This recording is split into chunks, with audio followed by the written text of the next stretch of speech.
That's good news.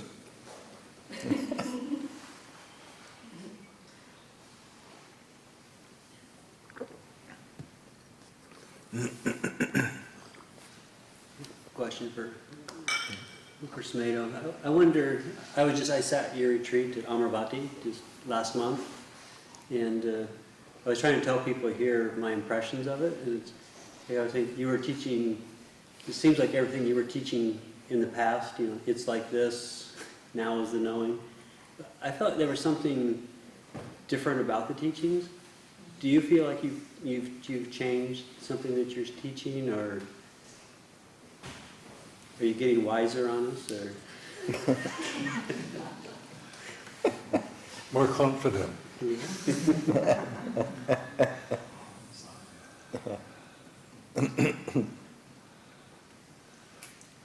It's like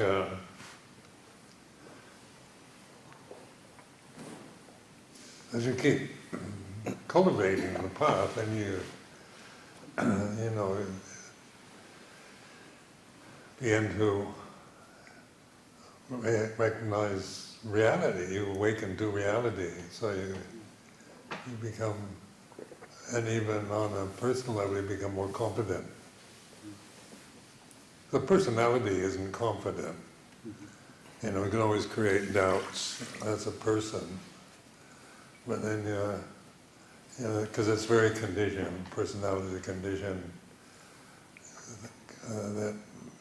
that isn't wise. And so you still, you get, over my life as a monk, I got insight quite early. That,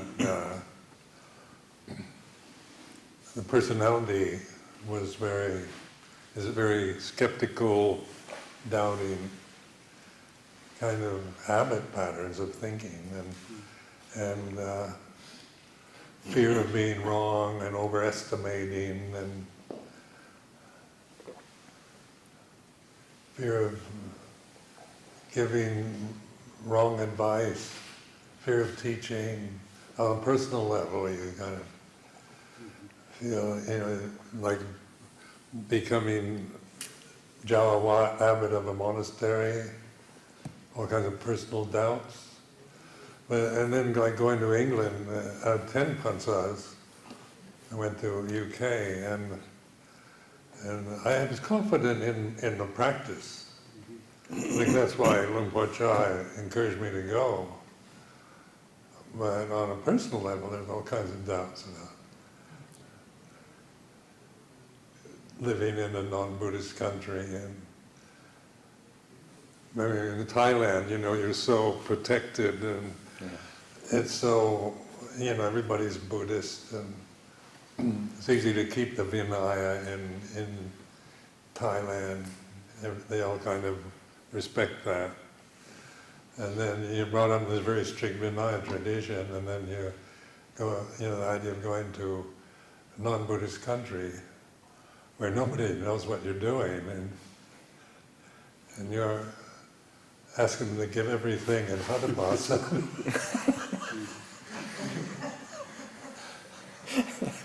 And relationship between men and women and all that, you're kind of thrown into a milieu of problems that you don't have in Thailand. You probably know that by now.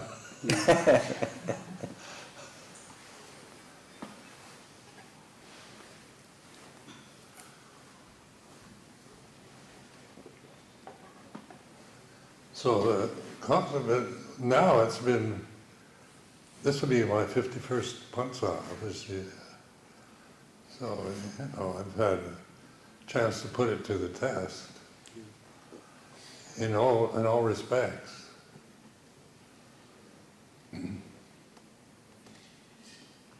Yeah, I had a suspicion it was something like you've been teaching the Four Noble Truths for at least 45 years, so it's like you've learned what works and what doesn't work, maybe, in teaching.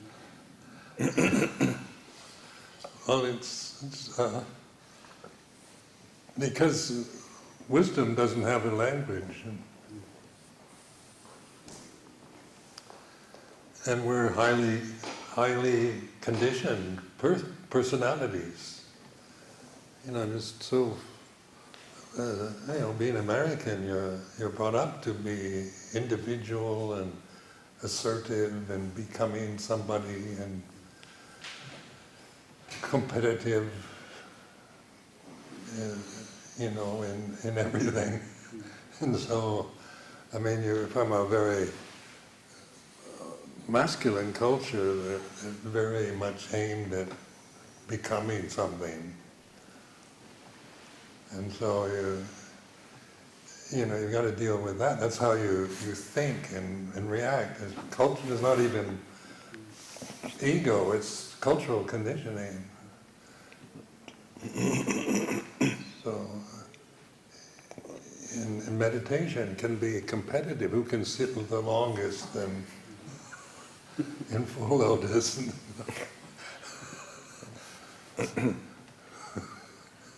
Who gets the samadhi, you know, the jhanas, and who attains? I mean, it's so ingrained in the cultural conditioning, social conditioning.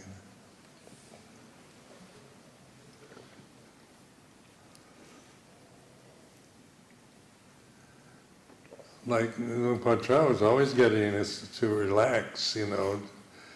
But I mean, the Thai monks, you know, you go to these all-night sittings on these katina ceremonies, and you'd be sitting there, you know, trying to be the one monk that's staying till 3 in the morning. And you go in the back room, the Thai monks are all crashed out on. And then you feel a certain kind of aversion arising, like they're not serious. Your ego starts thinking you're superior and that they're not really serious like I am. I mean, so you know, it goes into the ego, judgment, value judgments. Ajahn Chah, you know, that do jit, know the aramana, the state of mind works, because you know, I became aware of that conceit and aware of the cultural conditioning that I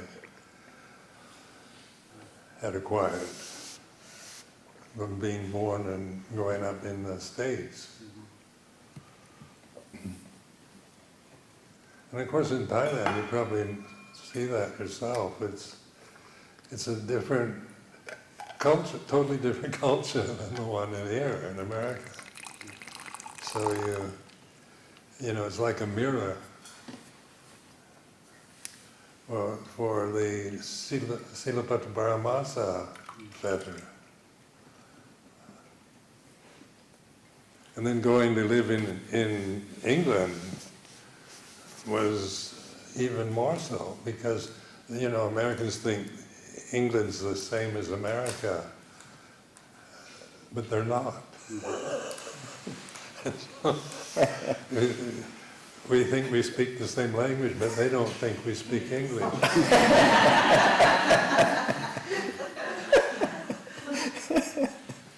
So that even reflects your American, you know, in contrast to the British.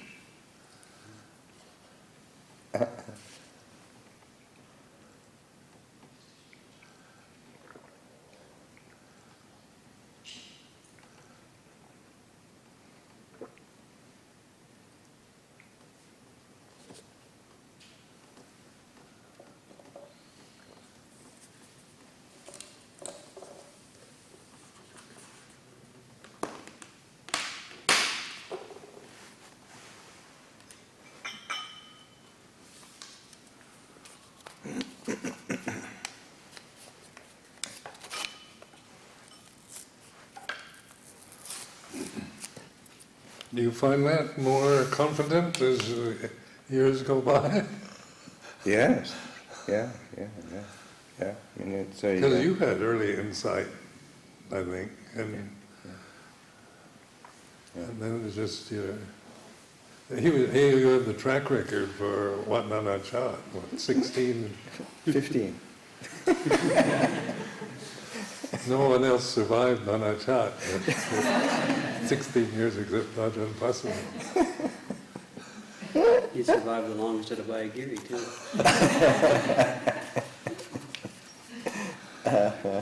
How many years here? It's over 20 now.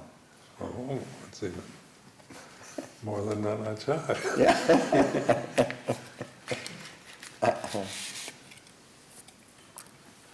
But yeah, as you say, it's just is this. It isn't so much the insight changes.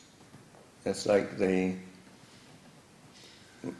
there isn't anything. There's less to get in the way. Yeah, exactly. Yeah.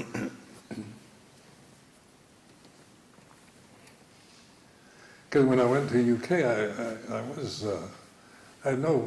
had confidence in practice, Yeah.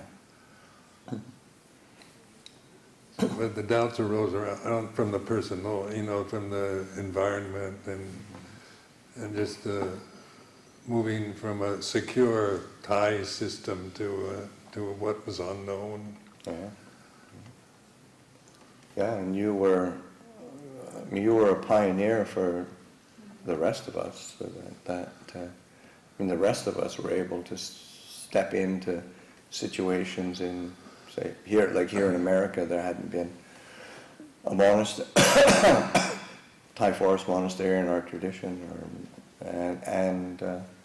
but the example that you had given and set for in England and other places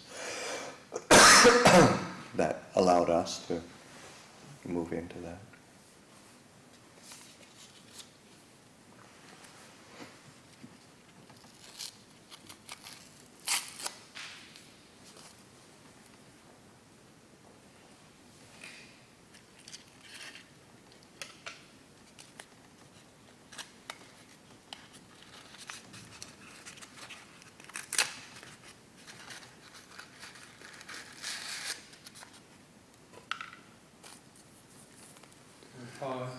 Sorry, you were going to say something.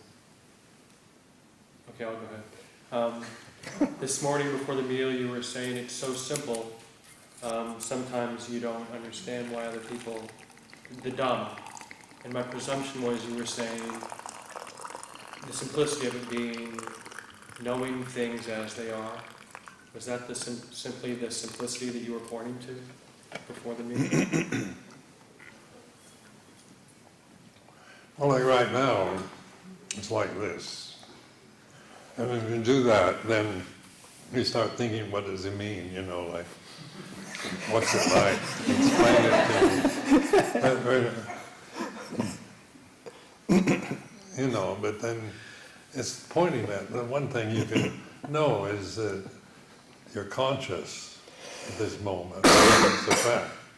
There's consciousness. And that whatever mood or state of mind that you're experiencing is like this. You're not judging it as being right or wrong or good or bad, but it is what it is. So, can you expect how can you explain emotions? We have words like sad or unhappy or happy or excited or angry, so we have words to that, but they don't feel anything. The words have no feeling. So even anger, which is a strong emotion, you know when you're angry, and it's like this. You're starting to look at it rather than just react to either indulging in anger or trying to get rid of it. Those are the two extremes. So that's a easily identified one. And in retreats, so many people want to know how to get rid of anger. But they're so identified, they have anger problems, or they're angry people, or they identify in wanting to not be angry, not be an angry person, how to get rid of it. And you don't get rid of it, you just understand it. And that's where it's not about getting rid of or trying to become a person that doesn't get angry, because personalities is like that. It's anger, it's greed, it's happy, it's sad, it's bored, confused, uncertain, unstable is like this. What is it that knows that? It's consciousness, that's mindfulness. Aware, right now, what you're feeling right now is like this. Can you explain it to me in words? But you know it, as you become more aware of the feeling that when it's like this, I'm not saying that how you should be feeling.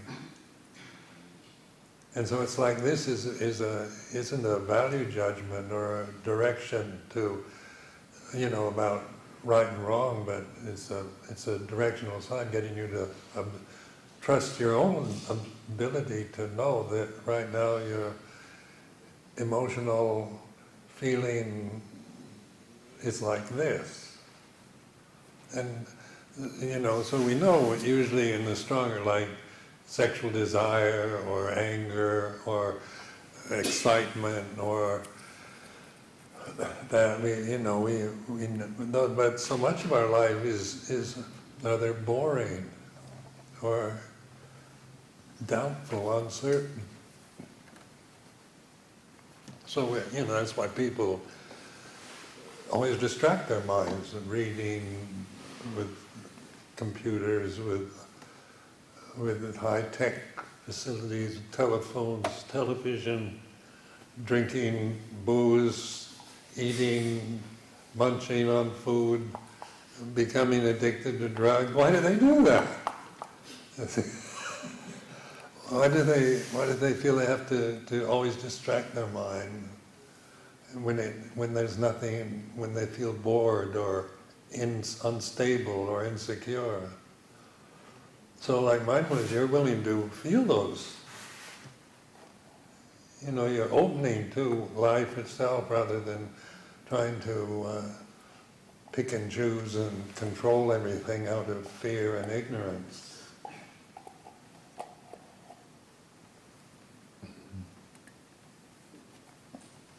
It's learning to trust that mindfulness, that awareness. Because it doesn't seem like anything, where when you can start analyzing yourself, why do you feel this way? Then you start thinking again. Why do you get angry? What is it? And is this and you see it very personally, like it's a personal defect. And then you try to analyze why you feel this way. And you never, you end up never being quite sure. Because the personality is unstable in all of us, it's not something to take refuge in. And the species, the human species, we're mammals. We're like other animals.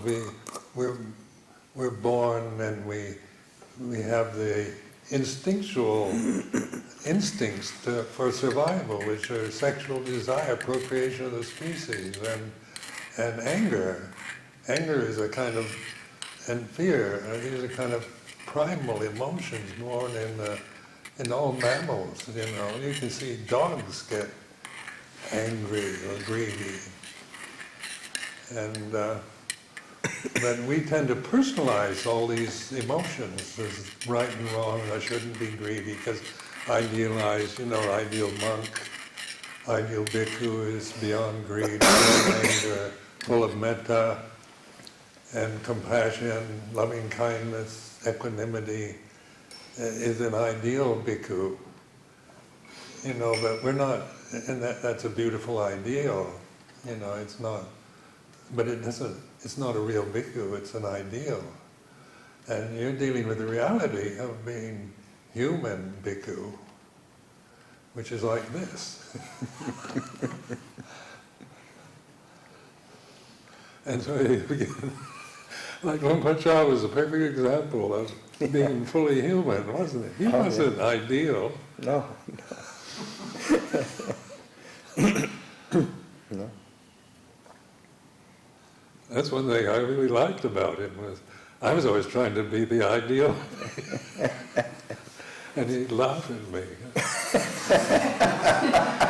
Sumedho chom kwam tuk mar. So, Sumedho likes to suffer.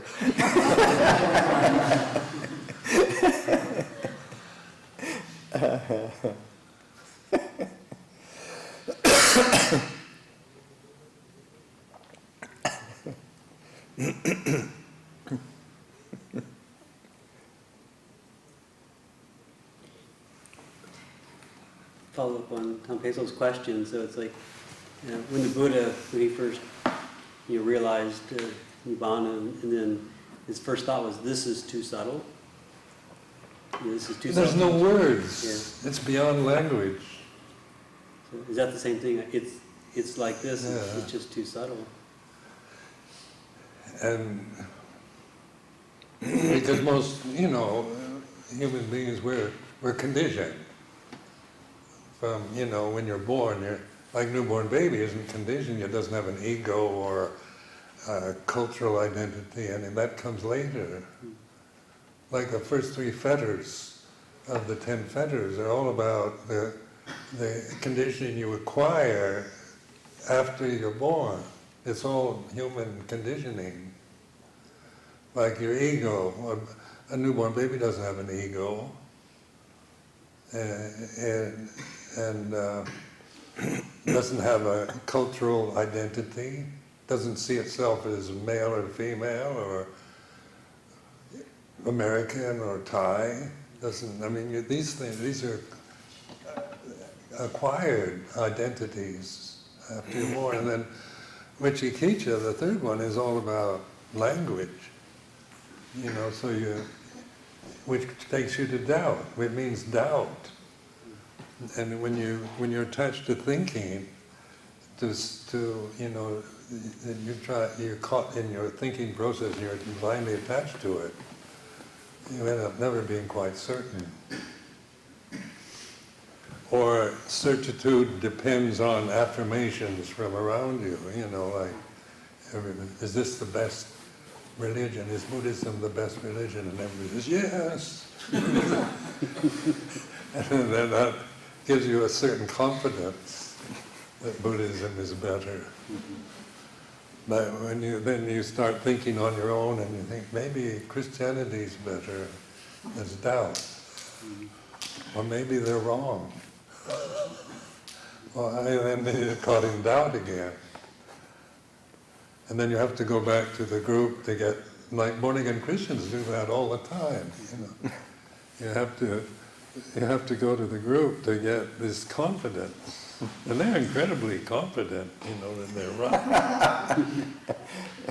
But it comes not from wisdom, but from kind of affirmations made by others.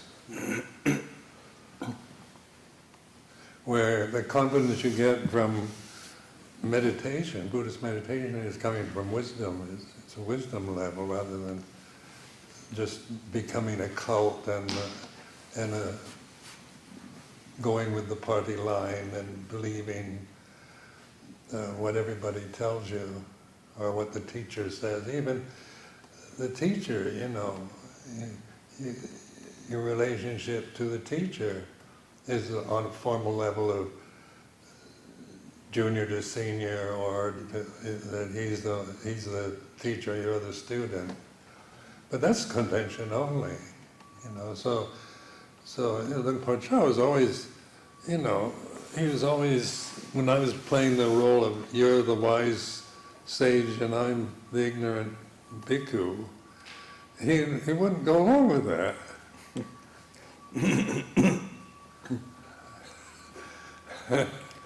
And so he wasn't trying to become my teacher or wasn't pointing at himself as a guru.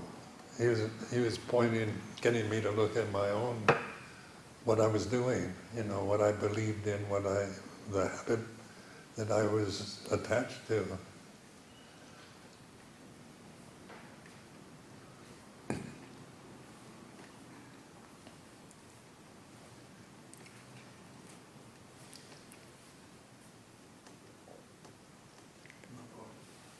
In my practice these days, what I'm trying to do is see why it is that the unpleasant is difficult to be with. I'm trying to gain confidence through courage, through the willingness to not be intimidated. And when I look carefully, I find there's nothing to be intimidated by.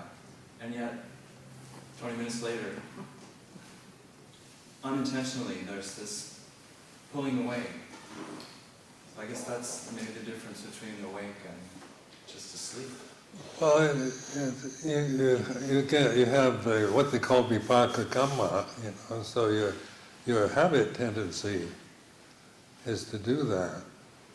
Trust the insight and don't, and then cultivate more trust in that awareness of the feeling. And even welcome it, because there's a desire to get rid of it. A desire like fear, things like this, intimidation, trying to, you're thinking that you want to get rid of it rather than just, it is like this.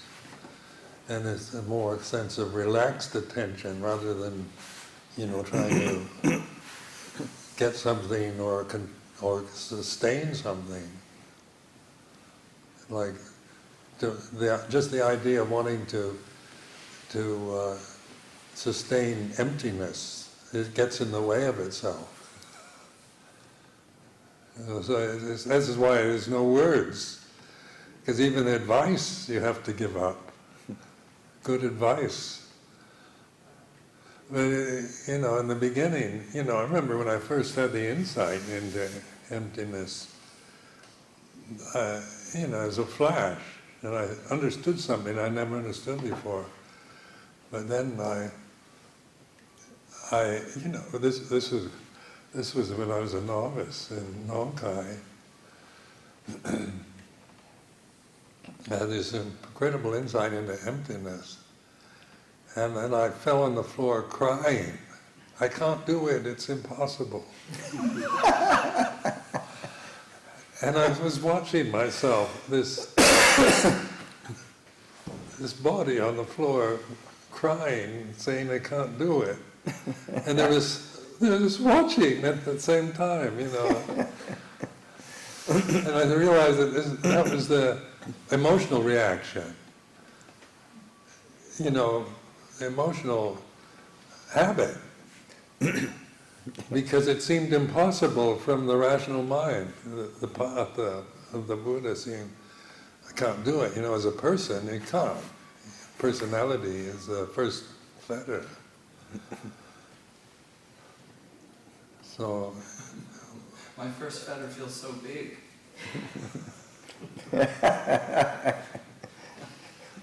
Strong.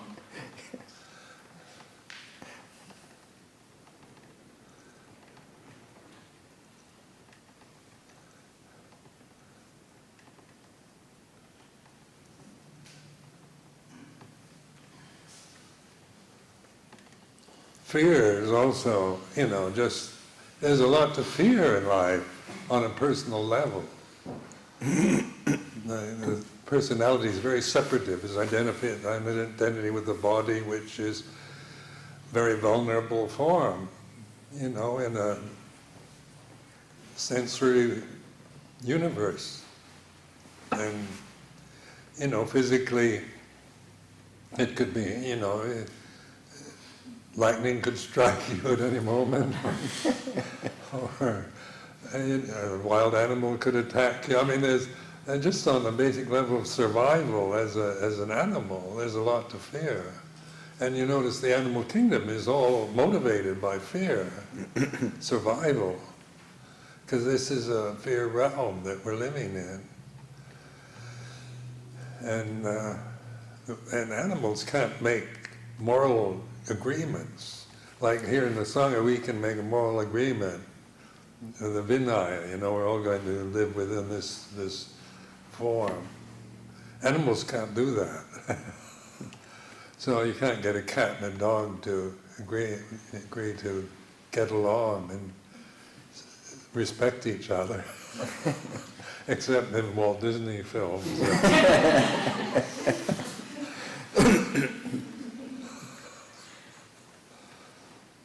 Jehovah's Witness brochures.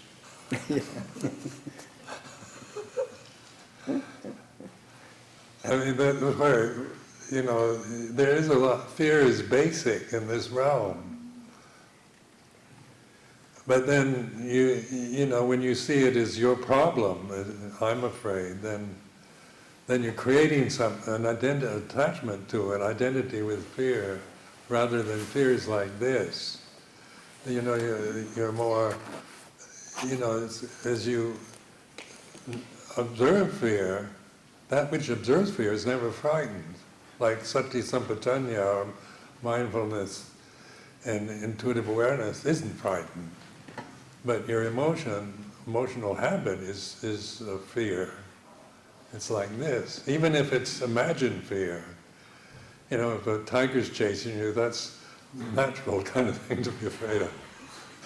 I mean, we can be, secure in our own apartments, with locks on the door and burglar alarms and CCTV on the windows and whatnot, and still drive ourselves crazy with fear, or fear of ghosts, like in Thailand, the tremendous fear of ghosts, imagined fear.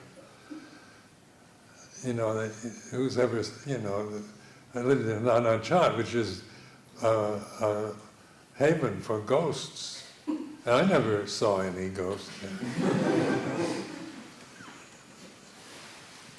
In fact, when we first went there, the first day when we went into the burial ground in Bungwai, the head chief, the headman, took me to he didn't tell me this, but he took me to the place where all the worst ghosts live. And this is the belief of the village. And we didn't, there were no kutis, so we put up the umbrella and the mosquito net. He didn't tell me. And so every evening he'd come by and say, "Did you see anything?" I spent 2 weeks in that place, and none of those ghosts bothered me in the least. And yet the villagers saw them. Am I saying the villagers don't, there aren't any ghosts, it's just superstition, or do we create ghosts? I was brought up to not believe in ghosts. So my cultural conditioning is ghosts are superstition, so I could, I even wanted to see ghosts, just to see what they look like. But I never did. And Luang Por Sumedho sent me out into burial grounds around, taking young novices, Thai novices, to deal with their fear of ghosts. And I'd set them up, so that they had to be separate from each other.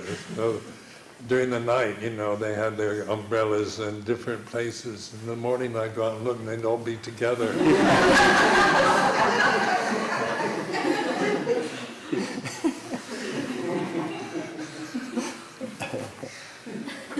And they said they saw ghosts, and I didn't see any ghosts. So when you hear leaves rustling, I think it's like squirrels or rats or something. I wouldn't interpret it because it's cultural condition. A wind blowing through the leaves, or an animal of some sort.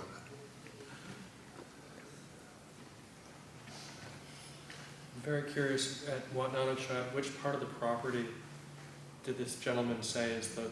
This is behind the kitchen. Okay. You know where the kitchen Yeah. is? This is there, behind there. This is the old part of the forest. Is that where the women's cooties were? They used to be? Is that where the women, there used to be some cooties years ago, no, different, Well, years ago, yeah. years ago? It was on the, yeah, not the, Not where the door is, but right Yeah. behind him. No. right behind the kitchen. Where the kuti collapsed, that was in a different place. That was in a different place again. But I don't have strong views about there are no ghosts. You realize you don't know. I'm not primed for that, you know, culturally. My parents, you know, when I was growing up, I'd talk about ghosts and they'd say there aren't any such thing as superstition. So I never had that kind of cultural affirmation about it. And then you have the opposite, that is, they don't exist. But now, as consciousness is a refuge, you know you don't know. But belief in things creates conditions, you know. So what you tend to believe in fear, you can create the conditions out of the mind for that, for those kind of experiences, like guardian angels or devatas or celestial beings or aliens from outer space. You know, who knows? But, you know, what you can know is like this. That's direct knowing. And then you may believe in aliens in outer space, or you might not believe in it, which is like this. Or aliens in outer space is, you can't, or do you see any right now? Is there any present? And, you know, there aren't any aliens in outer space here that I'm aware of. I don't know. But in my mind, I don't, you know, I can see I don't know.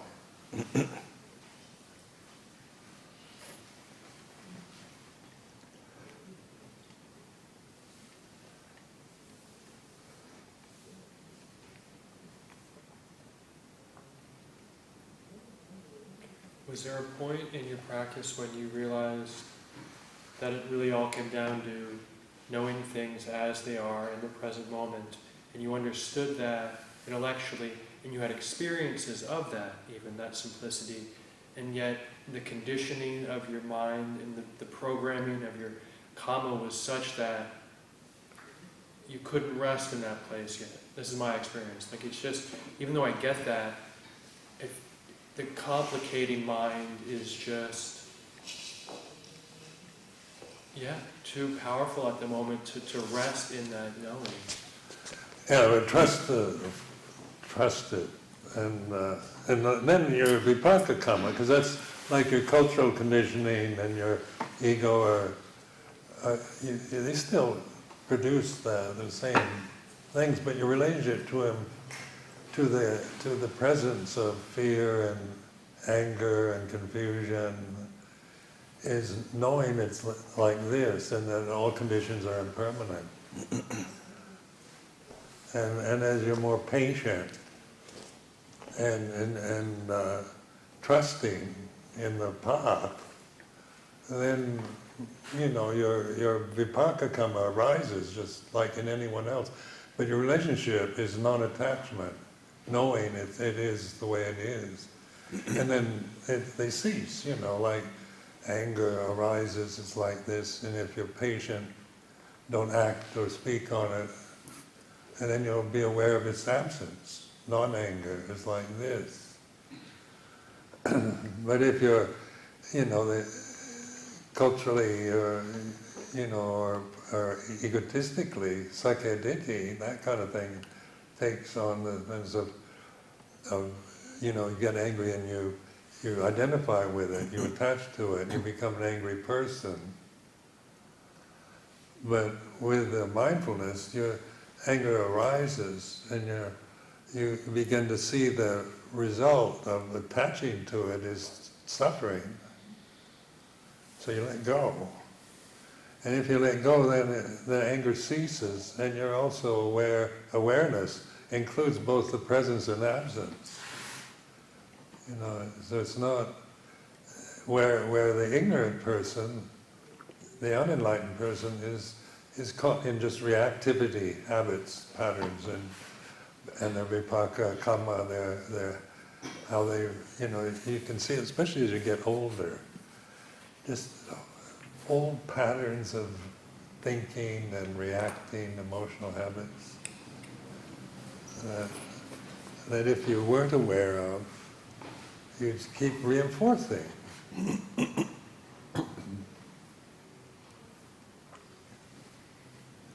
But with the mindfulness, it's where, like the value of a Buddha Dhamma Sangha as refuges, I found very helpful. Because that's taking refuge in mindfulness, reality itself is Dhamma, and your own practice of the path is Sangha. And so then you kind of, I usually teach to internalize these refuges. They're not just chants we do for formal occasions or ceremonies. They're much more profound than that. Where, a refuge is a safe place. What is the only safe, secure place is through mindfulness, pure consciousness. And then you can deal with your habits, your personality, your thinking habits, your emotional habits.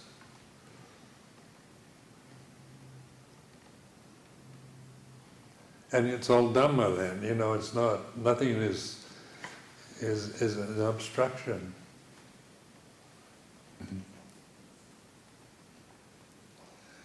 But on a personal level, we can, we can, we're always obstructing wisdom with our personalities, our preferences.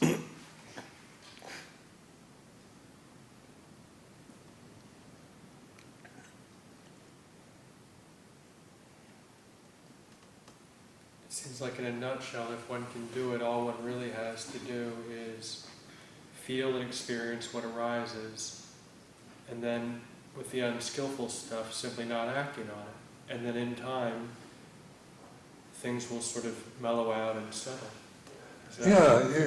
You're not making karma with mindfulness. Like, just say, for example, anger. If you grasp it out of ignorance, it's karmic. You're making a stronger habit, identity with it. If you're trying to suppress it, get rid of it, that's karma. But if you're just aware of it, it's like this, then it's the nature's to cease, and you've not made any karma, personal karma. You're not reinforcing the personal identity with it. But mainly, like the Sakadagami, after stream entry, the Sakadagami still has sexual desire and anger, aversion, because that's basic to the species. It's not,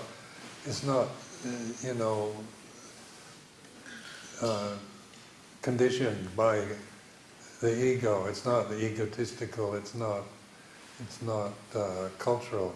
It's species. But you're aware of it, and you're not taking it personally anymore.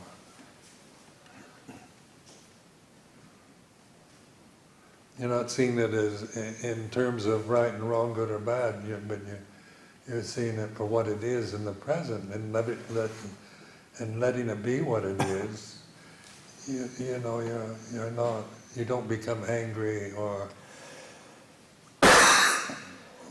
caught in fear or desire. But we're living in a desire realm. It's all about desire. Seeing, hearing, smelling, tasting, touching, thinking. It's all, this is a sense realm. It's a desire realm that we're experiencing through the birth as a human being. It's just the way it is. But the relationship, that the gift of human birth is this Buddha ability to reflect on it sati sampajanya, panya. That's where we can, we can actually not be, the animal kingdom pretty much can only be, a cat can only be a cat. It can't reflect on catness. But you can reflect on humanness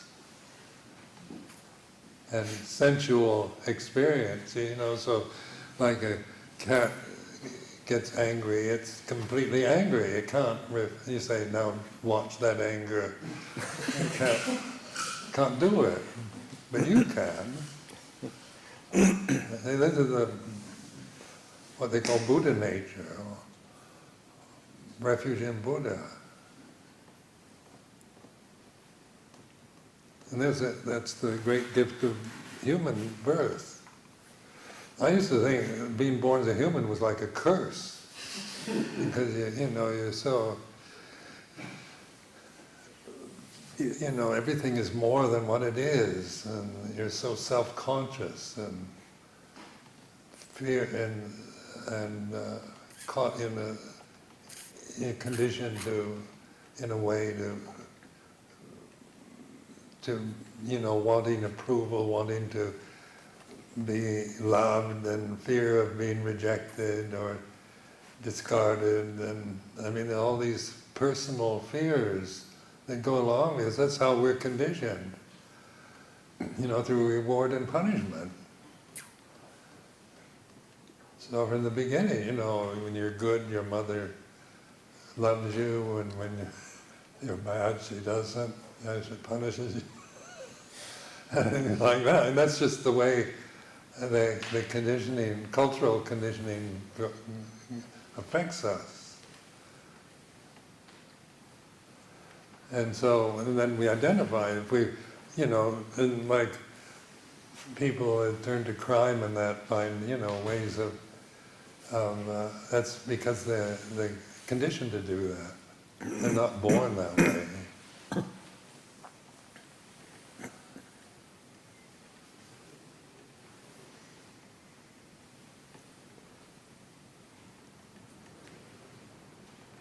Oh yeah, consciousness is pure. It's purity itself.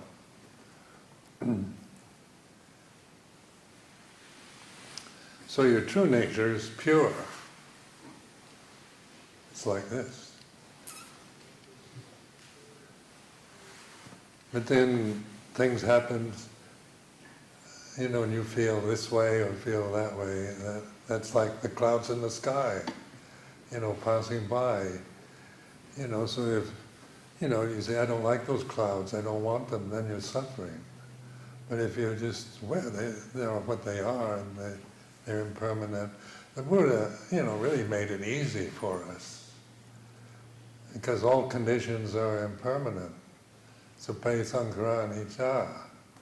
So that makes everything very simple, because on the condition level, it's very complicated. We have to sort through all the conditioning. We never, like counting the sand grains on the sand dunes in Oregon. We just passed that the other day. And I thought, imagine trying to count all those grains. But all sand grains are impermanent. That makes it easy, they're all alike. So whether it's, grand or microscopic or coarse or refined or whatever, it's pretty much all conditions are impermanent. And that's the way that's the continuous reflection, like in this 4 foundations of mindfulness. And then not self, what is that? Like consciousness is oneness, it's not personal.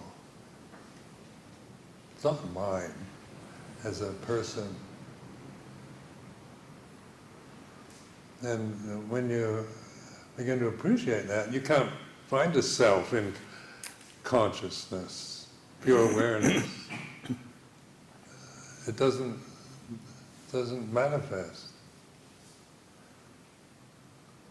but you're still conscious. You don't drop dead or go into a trance.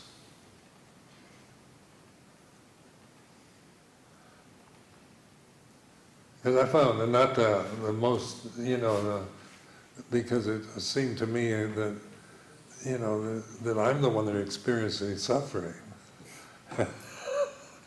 This is my suffering, my thoughts, my anger problem, my greed problem, and always, it always seemed like me, and that's where I found Luang Por so helpful with the Buddha teaching, the one who knows, the knowing is consciousness, knowing itself. Luang Por his Four Noble Truths, he says, Chit hen chit ben mag. And when the chit knows itself, it's the path.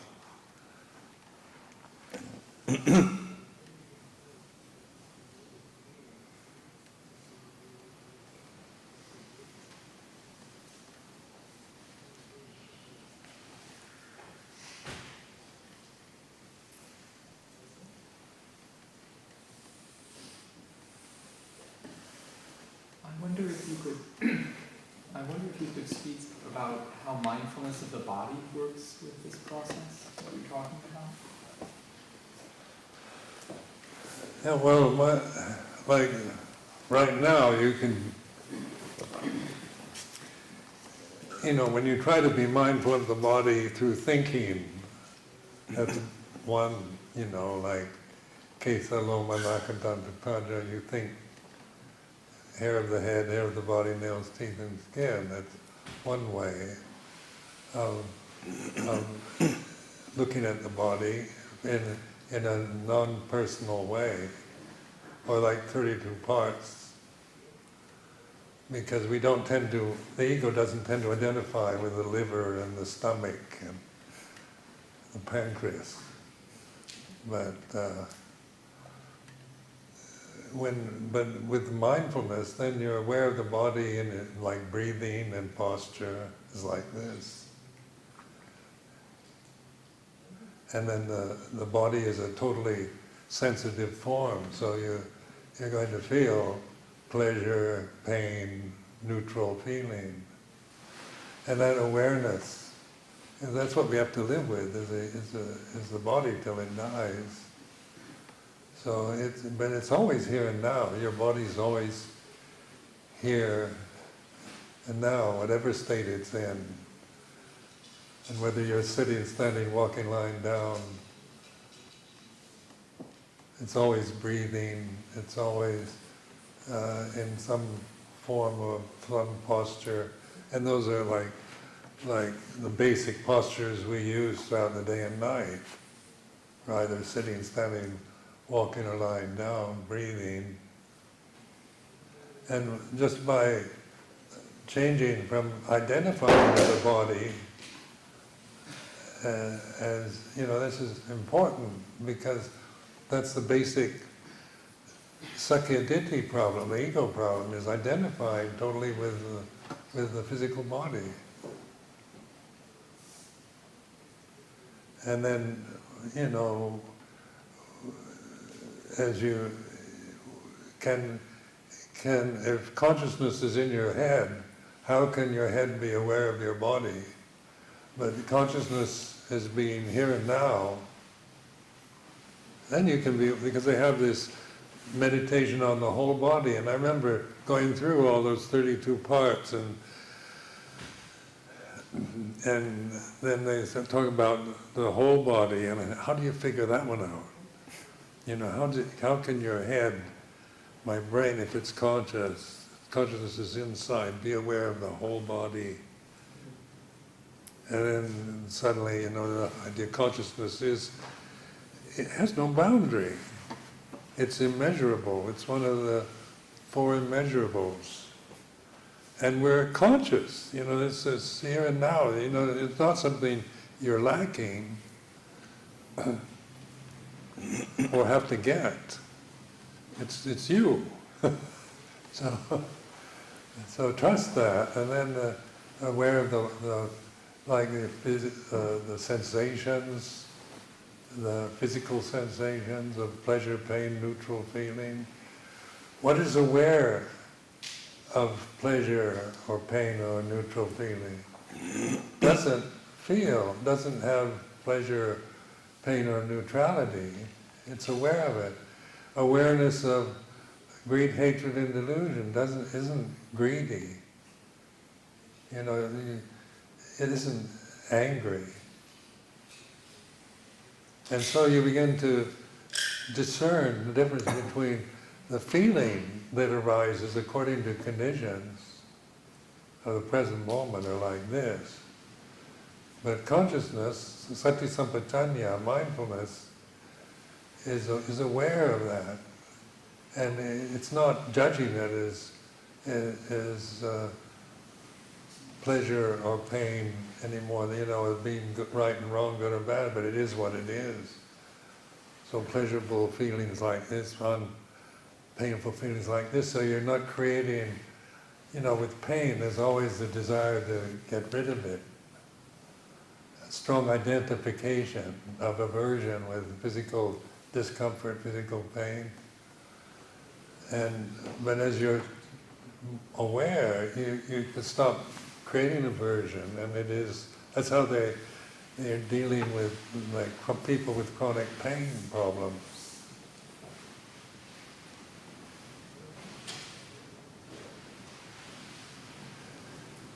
Because, you know, you take all these drugs to deal with pain, and there's one way of dealing with it.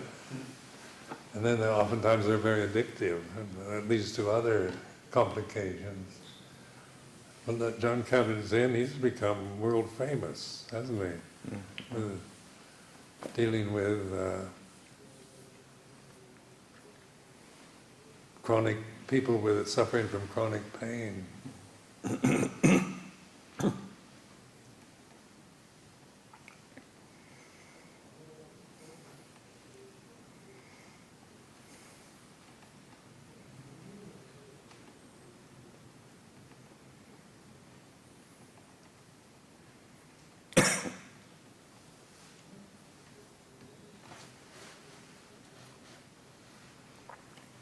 So like the body is the basis, you know, that's the first foundation of mindfulness. Gayanupassana Satipatthana, and then Vedana, Citta, Dhamma. So like the Satipatthana, 4 foundations of mindfulness, the body, Vedana is feeling, and Citta is mind states, mental states, and Dhamma is the way it is, you know. So that's the Four Noble Truths is how the Buddha, you know, began to take what we don't want, suffering, and encouraging us to look at it in a different way. So that really impressed me over the years of taking something I don't want. You know, I wanted to get blissful. I wanted to get meditation, get samadhi, and go into a state of eternal bliss. And didn't get that. Out of desire for it. You know, and then like Ajahn Chah was very much, you know, the earthy teacher, you know, dealing with the way things are, and then the 4 foundations of mindfulness, the idea ties, Buddhists emphasize Gayanupassana a lot. But Luang Por Chah seemed to realize that I was, you know, an obsessed thinker. So he was very much encouraging me with Cittanupassana. This is the kind of teaching I got from Luang Por Chah. Because I had to deal with, you know, learning a language, and you're probably the same thing, learning to understand Thai and Isan dialect and different, learning to fit into a totally different social group, and so you go through a lot of emotional reactions to it. And he would say, watch your mind, be aware of. And he wasn't telling me that I should respect this and I should, these are the ideals. He was getting me to observe, like feeling fed up or critical or angry, were what they, they are what they are. So that's a very direct teaching, Jitanupassana. And then his Dhammanupassana was very much his teaching of the Four Noble Truths.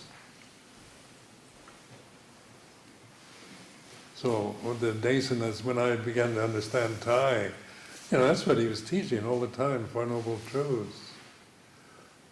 And so many of the Ajahns don't teach Four Noble Truths, do they? They teach samatha a lot. There's a lot of samatha. There's even when it's sort of insight practices, and it tends to be methodologies, methodologies and technique, and it's not quite as simple and direct as Luang Por Sumedho.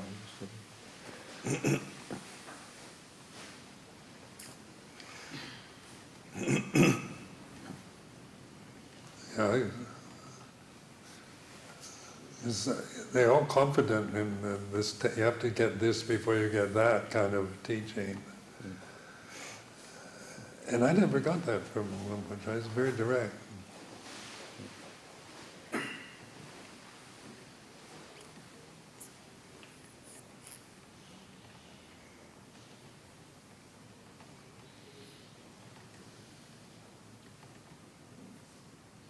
So I don't think I was getting a special teaching, was I? This was pretty much directed at everyone.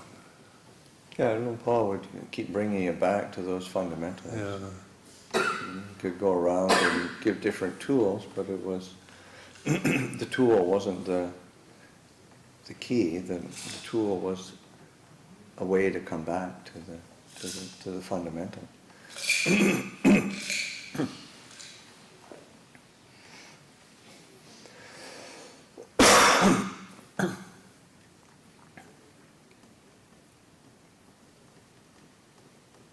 I just need your affirmation because sometimes if I was missing out on something.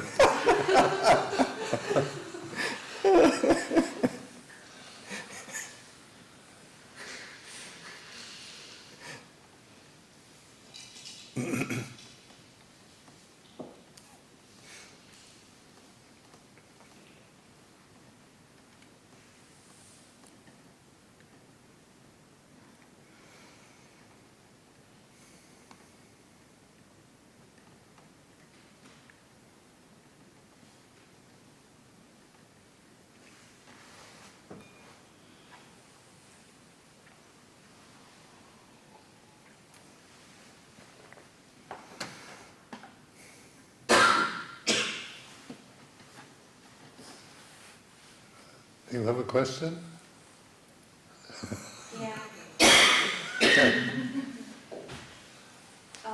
Can you speak on the difference between knowing that an insight is actually an insight and not just ego inflating itself, or when doubt creeps in and tells you it's not really an insight that you've had?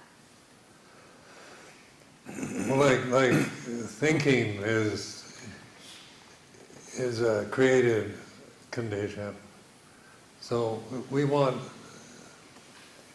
answers to questions, solution to problems through thinking.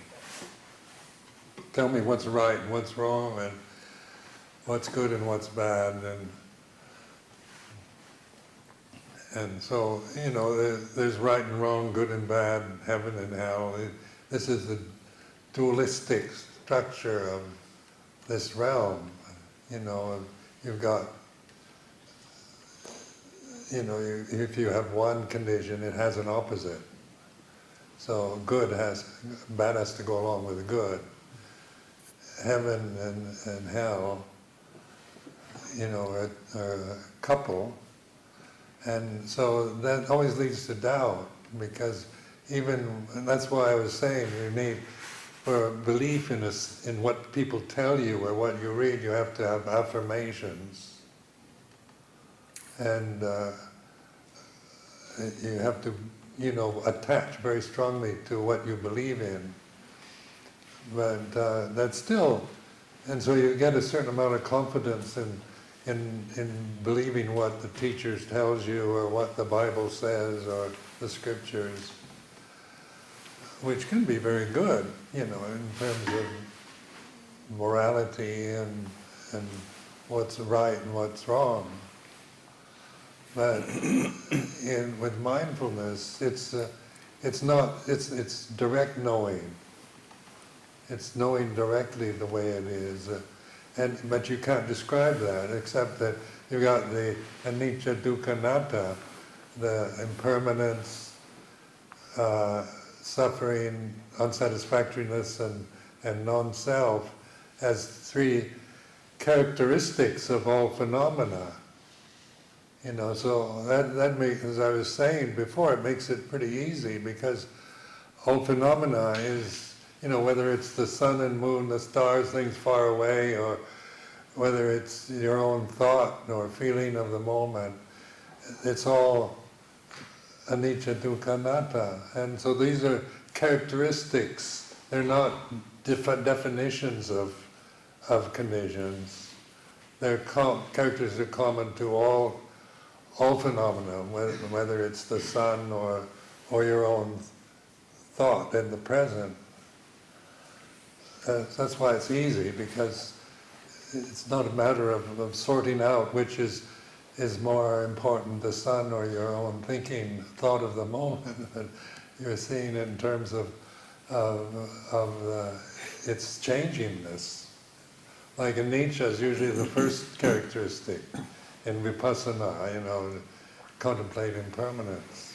Because it's quite obvious, as you begin to notice impermanence, how changeable your emotions are, how dependent they are on the weather or your physical feeling of either healthy or unhealthy, and you become, you start looking at yourself in a different way than from a kind of fixed belief system about yourself.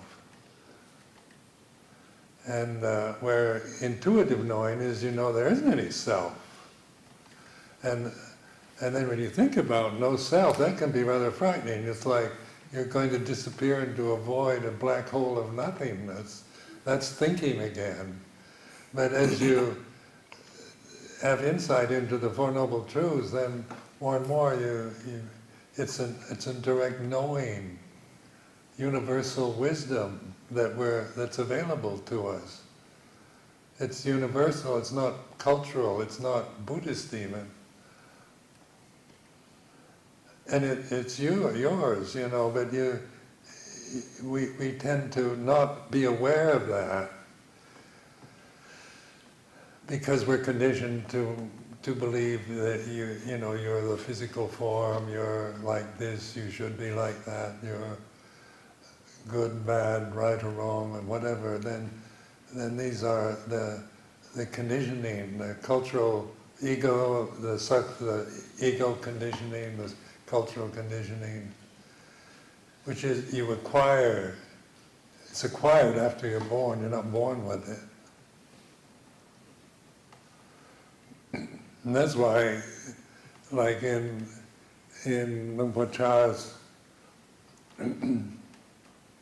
he taught this kind of mantra, Buddho, which is the Buddha's name. And they translated the one that knows, the knowing. And that I found very helpful because, before I had insight, but I still found it's me that's knowing, there's still this sense of me was still a question, a doubt in the mind. And then then I found that I was a year as a samanera, then I met Luang Por Cha. First, Pansa as a bhikkhu was with Luang Por Cha, and that I found very helpful because it's simple and 2-syllable word. And it means the knowing, the one that knows, puru in Thai. And then that knowing is impersonal. It's not, because, to think it's yours, you have to think it's a bit, I know. And you give up this sense of I know into knowing is like this. And it's like consciousness is knowing. It's like this. It's not judgmental. It's not critical. It's not telling you how things should be, but it is the way it is.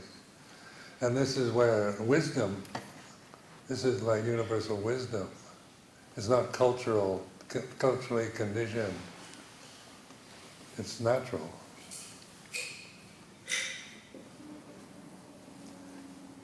So it's insight, like vipassana means insight. It's deep, it's profound knowing. It's not knowing about consciousness or knowing about Buddhism. It's not that kind of knowledge.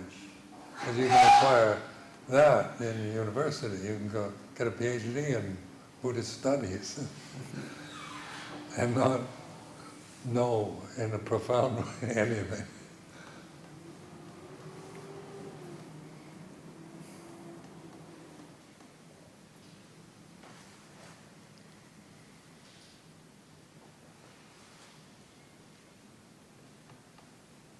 When I hear a teaching like this, saying just to know, it makes me wonder what the point of intentionally developing something like metta, like taking the time to intentionally develop that.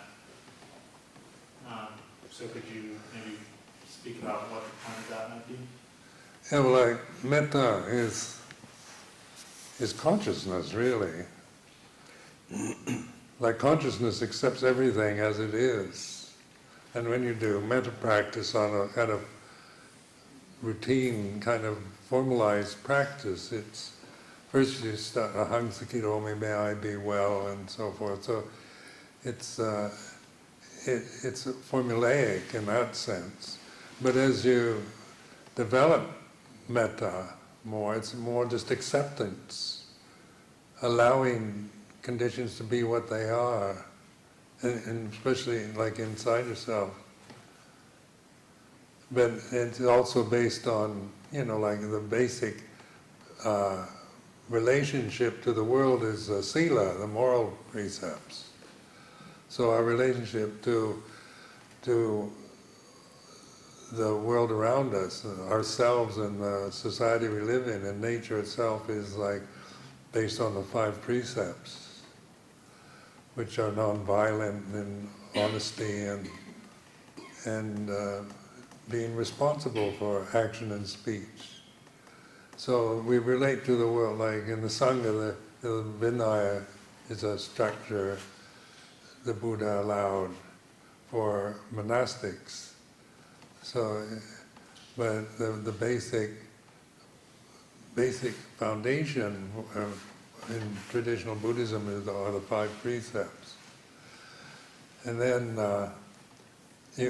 like I've had people, like one time a monk was at Amravati in England was giving a retreat, a metta retreat, and Ajahn Anando was giving this metta retreat, and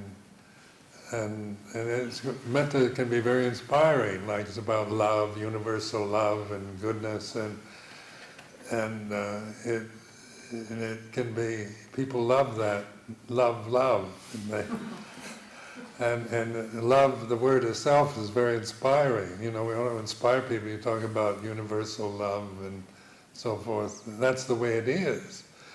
But metta is like unconditioned love. It's not loving something because it's beautiful and wonderful, but it's accepting, you spread metta not only to the teachers and parents and that, but to the devils and the pretas, the ugly beings and so forth. And what is that? It doesn't mean liking them. It's not about love in terms of liking. Liking has nothing to do with it. It's the nature of consciousness itself is love, actually, unconditional love, because it accepts everything. That's why it's non-discriminative. It's not judgmental. But it is like this, and it's it is the way out of suffering. So having metta for your own negativity, for your own. I used to encourage people to have metta for their anger. Because like one time a woman, this was on the retreat I was referring to in the beginning, was talking about, spreading love through the teacher, through, the Buddha and all this, and all the inspiring ones. And then you spread love to your parents, your mother and your father, spread metta towards them, and this woman came up to me in a terrible state of frustration and anger on this retreat, because every time the teacher said spread love to your mother, she just felt angry. And she said, I must be a horrible person. You're supposed to love your mother, but I hate mine.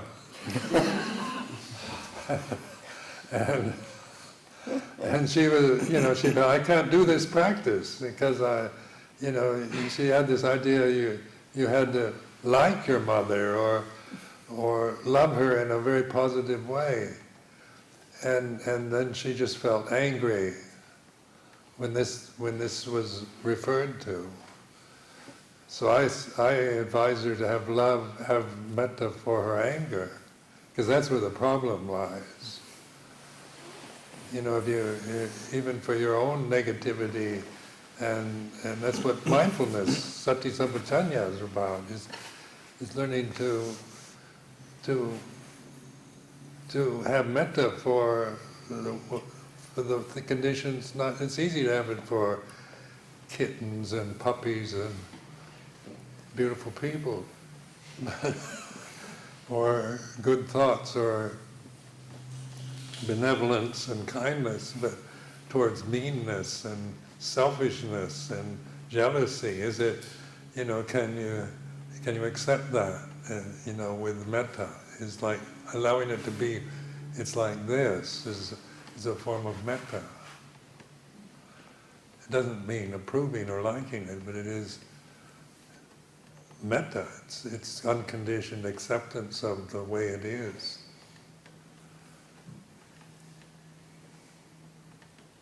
Does that help you? Very much so, thank you.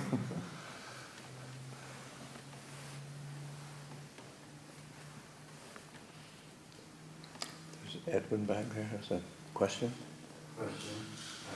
And also expression of gratitude for all the work you have done, and teachings that I have read and listened to, and especially hearing you say, unconditioned, unborn, uncreated, and how I experienced something in my heart that's kind of beyond words, and it's really nice. Very pleasant day now. Which maybe that's not good, right? I guess neutral is better. I experienced throughout this life quite a lot of vibhavatana, a lot of craving and even times begging the cosmos to just obliterate me because of how deep the despair has gone, and still sometimes it is.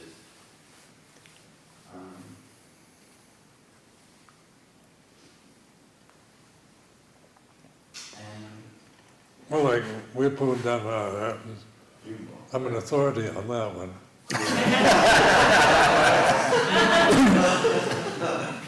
That might be part of the reason I resonate with your teaching.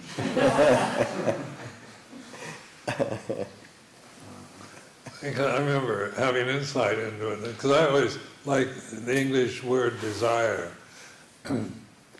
is usually, like sexual desire, or is usually a pejorative kind of thing. You say somebody has a lot of desires, and it's not a compliment, And then there's this idea we've got to get rid of desires. We've got to get rid of lust and anger, and that getting rid of desire can be very righteous. Wanting to get rid of anger seems right. Wanting to get rid of lust and selfishness and fear, it's very righteous, and one becomes caught into righteousness or self-criticism, because when you try to get rid of it, it doesn't work. You become obsessed. So then when I became aware of Vipawadana, I thought, that's my middle name. I'm trying to get rid of my humanity, actually. And because I had this ideal of what I wanted to be, what was right, and what was praiseworthy, and then I could never live up to the high standards I held, and so I'd always feeling inadequate or weak, or tend to be critical of myself, and suddenly I just saw trying to get rid of things was one of the problems.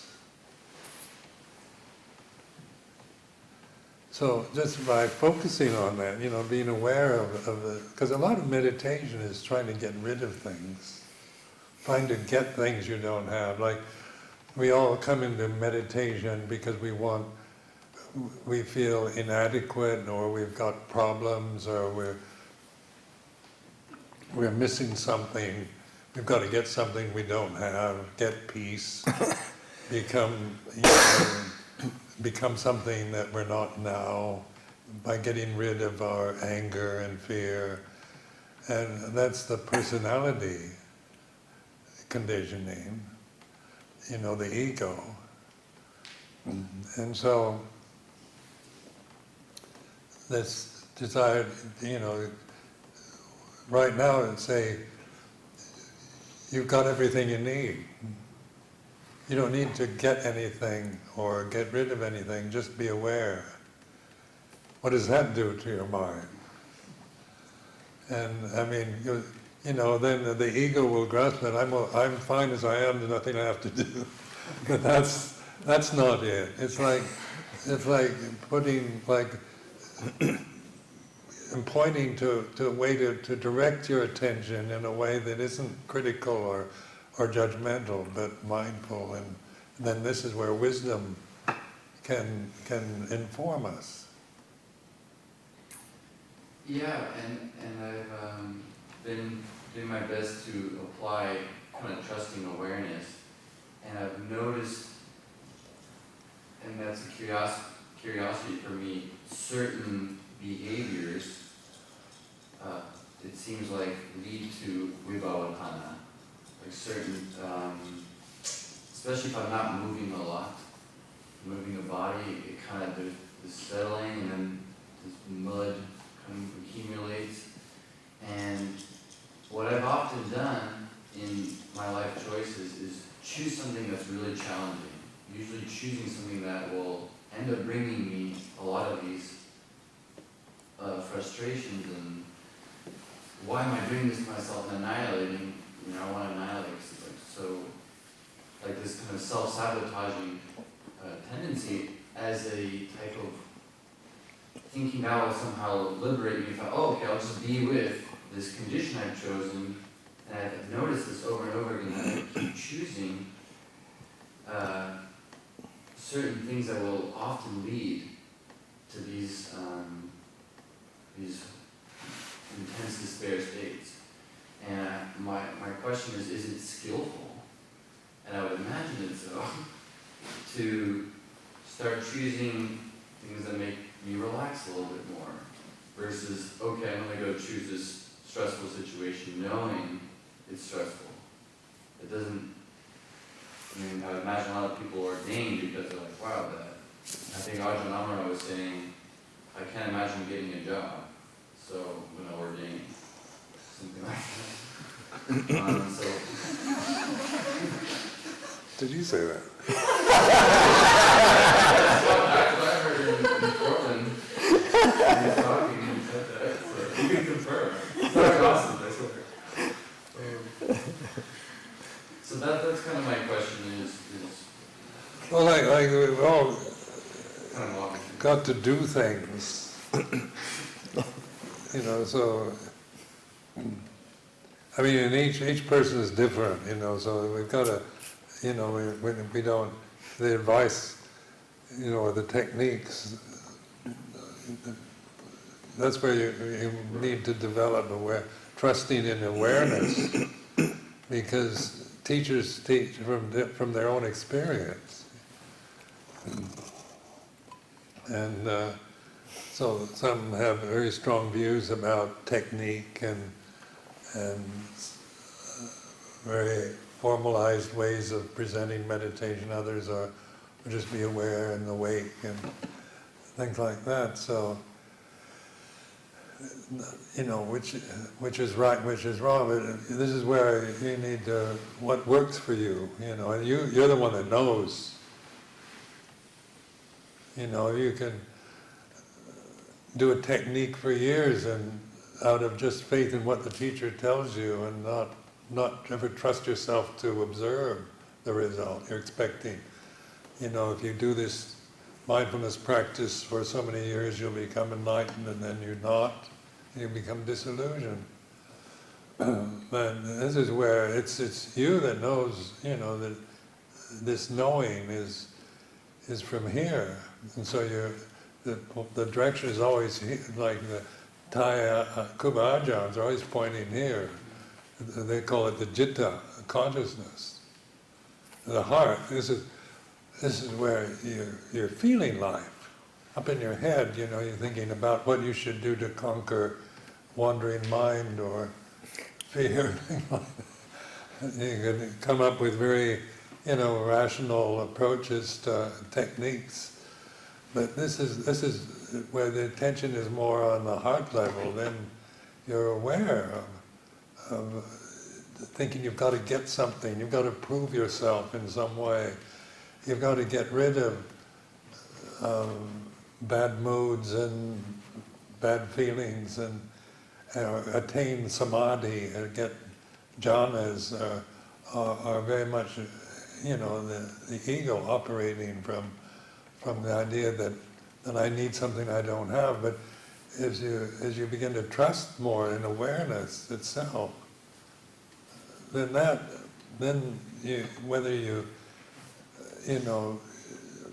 then you can use any technique that seems useful to you. You begin to be aware of what is beneficial and what is not. What's the gauge, I guess, for that? Is that also to be noticed in awareness, like what is beneficial? Or is that like, the state of mind feels nicer, something more calm, I guess? Well, it needn't even be calm, it's just aware. It's like this. Because sometimes life isn't calm. You know, it changes, the weather changes, the society changes, the political system changes. It's like this. And so, you know, then you feel attraction or aversion or approving or disapproving. But trust the awareness is my advice, my encouragement.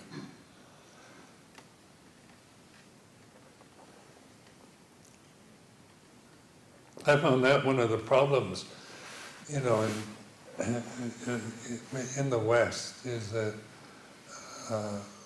people are educated. Usually the people that come to Buddhist monasteries are, kind of middle class, educated types, and so they want peace, and they usually have very kind of altruistic ideas of life and what they want, but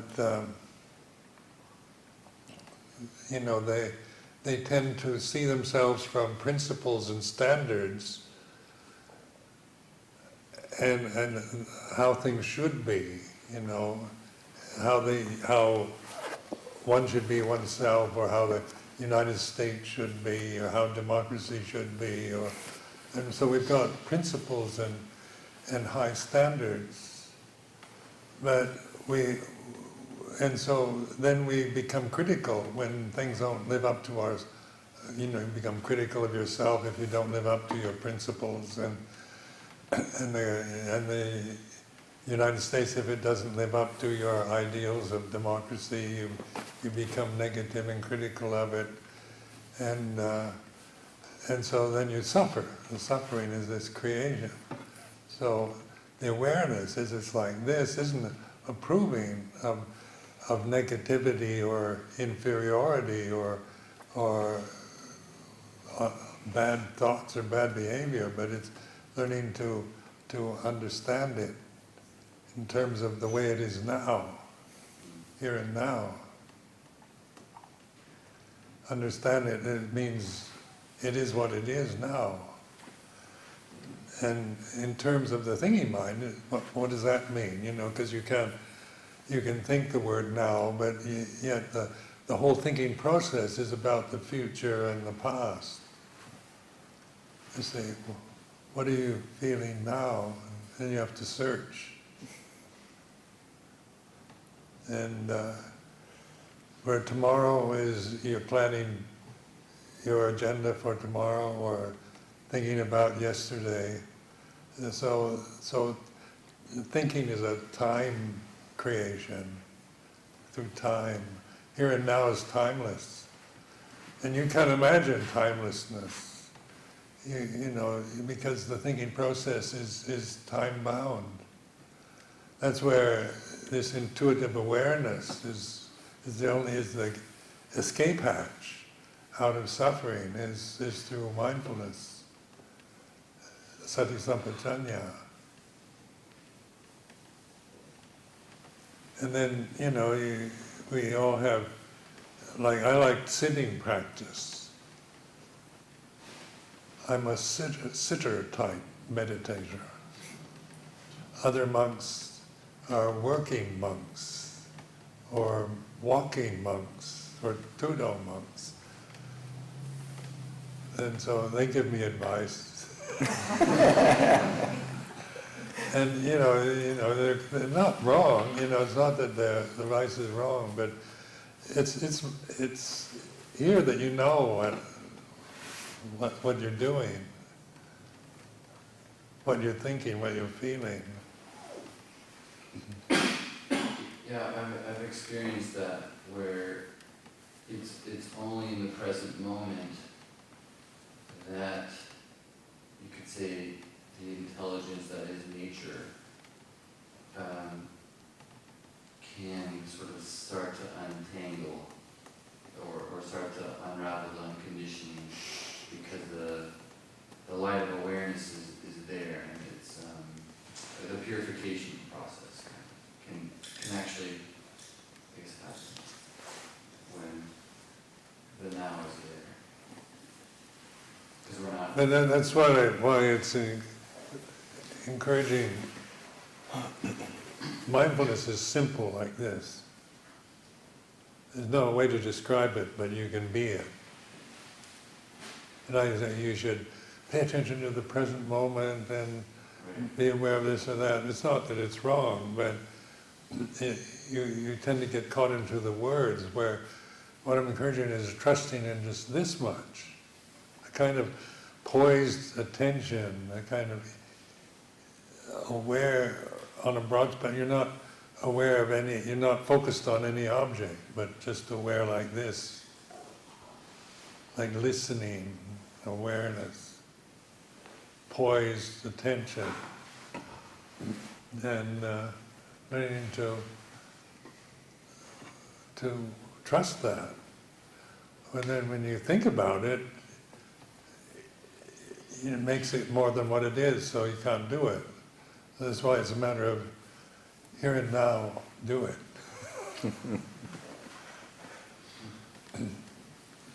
And whether you think you can do it or not, then don't believe that either.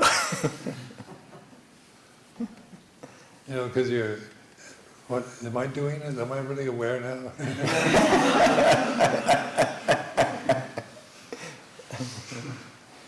You're caught in doubt.